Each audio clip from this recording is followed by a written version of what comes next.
आज मो दुकान सैला आलू कषा आउ पकुड़ी करी तो से कड़े आगे तेल तापर कलर पाई चीनी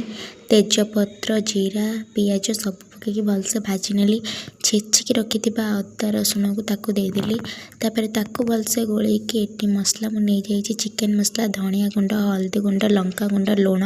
सबको मिसई सारापर पानी से मसला देदेवे ताकू पुणी एपट सेपट करके भलसे भाजी नेबे काटिकी रखि टमाटो को देदेकी पुणी भलसे एपट सेपट करने सिझेकी रखी आलू तो ताकू एबे देदेली भलसे कषि नेली फुटिया टे पानी देदेली ताकू फुटिया को छाड़ीदेली एबे आमर आलू कषा प्रिपेरेसन हो जाइए। तो चलते एबे आम पकुड़ी बनवा आलू काटी देइथिली तो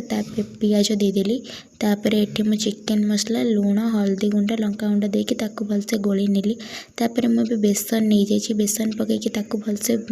एपट सेपट कर गोली नेली पूरा हार्ड डोटे प्रस्तुत कर सारापर कड़ाई रिफाइन ऑयल देके ताकू सब टिके टिके करके छाणीदेली तापर एबे हमर पकोड़ी प्रस्तुत हो जाइए। गोटे जगह को बाहर करनेली मुझे चलते टेस्ट करी कहबी केमती कौन लगुच मते तो बहुत भल लगिला आपण मैंने घरे निहाती ट्राए करंतु कमेंट्स